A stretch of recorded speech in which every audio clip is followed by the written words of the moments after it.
Hi, wrestling fans. Thanks for clicking the dreaded D Rose report. Got a little bit of bad news here. Bankers Life Fieldhouse, used to be Conseco Fieldhouse in Indianapolis, Indiana, is offering a discounted, in fact, I got an email today on discounted tickets for Tuesday's July 31st SmackDown taping due to sluggish ticket sales. The venue has issued the following notice to regular customers: for a limited time, purchase a ticket and get an upgrade to the next price level at no charge, no extra cost. That means if you buy a ticket for $35, you're automatically upgraded to a $45 ticket seat.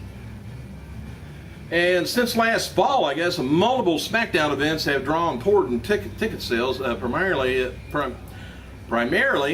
in the Midwestern United States. There have been several instances where almost all the cameras on one side of the venue has been tarped off, and along with a large section of the upper bowl not shown. One show in Toledo, Ohio, was amongst the worst attendance WWE event in years, drawing approximately 3,200 fans with only about 1,600 paying.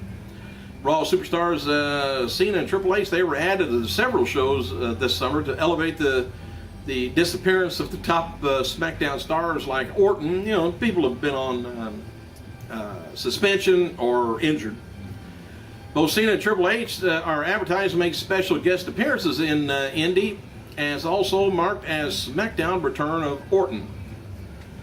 Now, I've been to a few of their events, and I tell you what, the SmackDown events they were normally getting at least 10,000 at the Conseco Fieldhouse, but Bankers Life now. WWE.com's added the fabulous Freebirds, Michael P.S. Hayes, Terry Bam Bam Gordy, Buddy Jack Roberts to its alumni section. According to the website, big hair, flashy attire, rock and roll emphasizes the 80s. No competitors lived the lifestyle any better than Bad Street USA's own fabulous Freebirds. And Big Show's is on the cover of the latest issue on the newsstand of The Wrestler.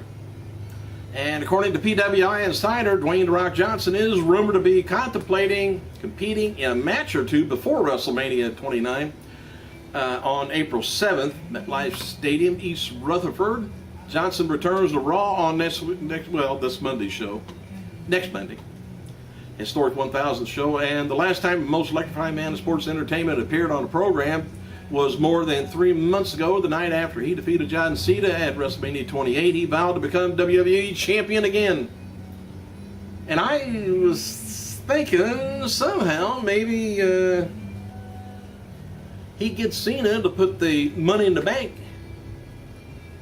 briefcase on the line, and The Rock wins it. Rock turns it in and becomes, well, wait a minute, that wouldn't be right. Oh, I know. Rock defeats the champion. Cena turns into Money in the Bank, beats The Rock after he got pummeled or something, and there goes the Money in the Bank briefcase. Plus, The Rock did have the title for a minute or two. Now we'll see. I had it figured out, and now I done forgot what I had. Anyway, I'll tell you tomorrow. Triple H is reportedly high on Michael McGillicuddy, thinking he's going to be a potential star.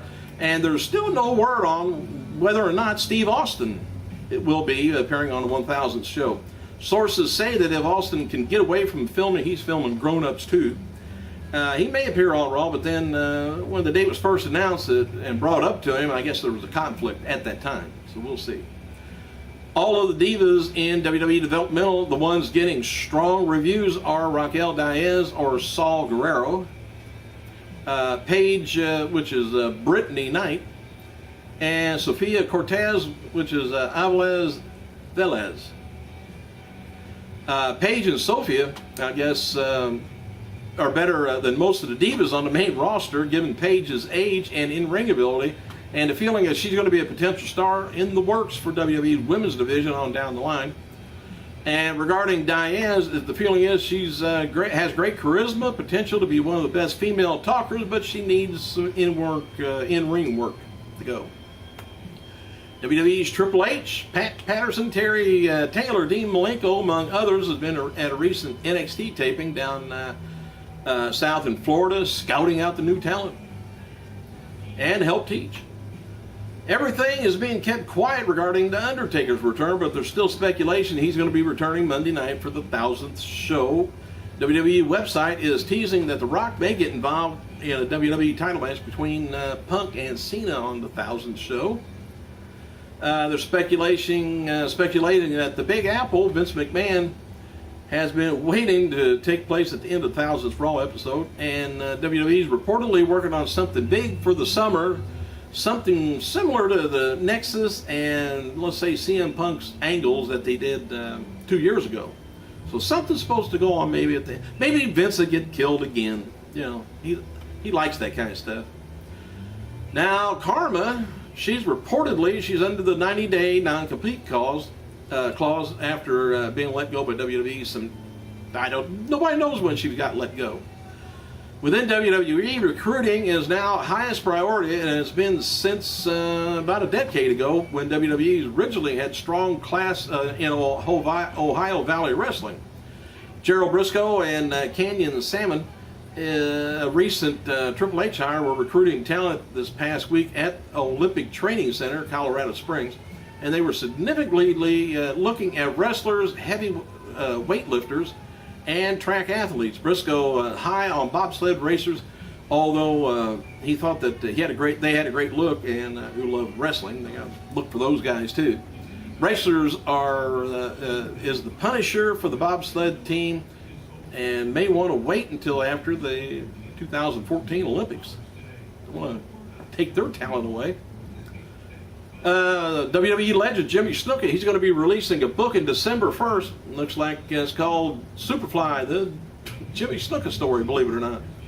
And it's written by Jimmy Snuka and John Chapman, with forewords by Roddy Piper and Mick Foley. Randy Orton and Alberto Del Rio and Sheamus in a no DQ match for the World Heavyweight title is being advertised for September 25th SmackDown taping. First Niagara Center, Buffalo, New York. WWE DVD News reports that Brock Lesnar DVD that WWE is scheduled to release this year looks like it's a re-release of Here Comes the Pain. That was released in 2003. The new DVD will also be featuring around 30 minutes of new interview footage and 6 hours of archive matches from Lesnar's WWE career up until 2012. The release hits Blu-ray DVD October 3rd, North America. So they're rehashing it. Of course, you don't have any newer footage. Can't help it. Wasn't there. WWE Super Show, July 14th, Tucson, Arizona, drew about 5,200 fans for about $150,000 gate. And that's one of the Super Shows. Like I said, they were doing 10,000 people down here. We'll see what goes on. I'll keep track. WWE Hall of Famer Roddy Piper continues to praise CM Punk. Piper says that he's going to sit down with Punk at Monday's Big Brawl, give him some advice for his troubles with Big Show. And WWE reported that he has a bunch of mid-card talent booked for next week's Monday 1000th Brawl. Sources described it as overkill. Third-generation wrestler standout in the ring Thursday, July 26th on Spike TV. Third-generation wrestler coming to Spike TV. Who is it? Well, Impact Wrestling's Dixie Carter announced the signing of Chavo Guerrero Jr. via Twitter.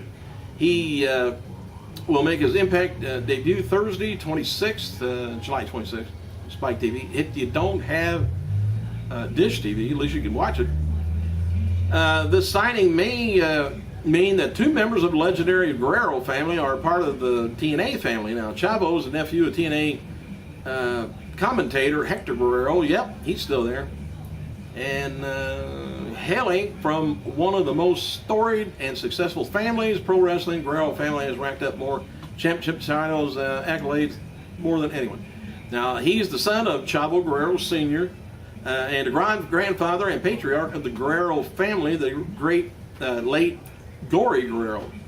Is still one of the most famous wrestlers in Mexico, having competed all over the world, various promotions. Chavo's won a number of championship gold, including tag team gold with his late uncle Eddie Guerrero. Prior to signing with TNA, he appeared on the highly successful ratings giant, Ring Ka King in India. And if that was such a ratings giant, how come they haven't done any more? kind of wondering. All right. Getting dry mouth, but I'm still going. Linda McMahon has spent $8,850,000 of her own money so far on the 2000 bid again for the U.S. Senate. She's also taken about $617,000 in campaign contributions, and Linda spent roughly about the same amount of her own money as the three other major candidates have raised combined. If she can't get your vote, oh God, I'll buy it. I tell you what, you can have mine, $100,000. And that's not bad out of the $66 million that she's giving away. That's all you got to do, just buy a vote.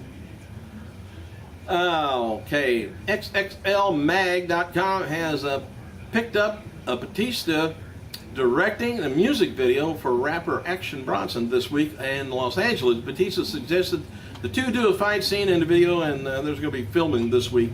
Bronson also is going to be performing as he accompanies Batista to the ring for the first ever MMA fight later this year. And Bronson said the following about his rap video shoot this week. He said the concept that's pretty much, it's just wildness. WWE reportedly edited to edit the Cody Rhodes versus Tyson Kidd match that was taped this week for Superstars. The edits were done because they had edited out the crowd chanting for Cody Rhodes as babyface. All right, Variety reports that Viacom has walked away from their negotiations with DirecTV. Both DirecTV and Viacom are blaming negotiations falling apart on each other for another week. At least wrestling fans with DirecTV will not be able to watch Impact Wrestling on Spike. TNA president told TNA website that she is in talks to have TNA Hall of Fame ceremony air on TV. The ceremony is going to be taking place from Bound for Glory weekend in October. Dixie also noted that the company is looking to use two separate groups of talent so they can run more live events. WWE has done that for years. And Chris Masters noted on Twitter that he's been in touch with Dixie Carter. Masters is interested in joining TNA for several months now. And tonight's TNA Wrestling, we'll see the return of Open Fight Night, as Bound for Glory competitors will call each other out based on their standings in the series. Also confirmed for tonight's show is more from Aces and Eights. Bobby Roode is going to be calling out Austin Aries, and another gut check challenge will also take place. And I'll let you know later on who Aces and Eights are under those masks. We know one. He was with CM Punk for a while as one of his bald-headed buddies. I'll just put it that way. Thanks for clicking, you guys. I gotta go.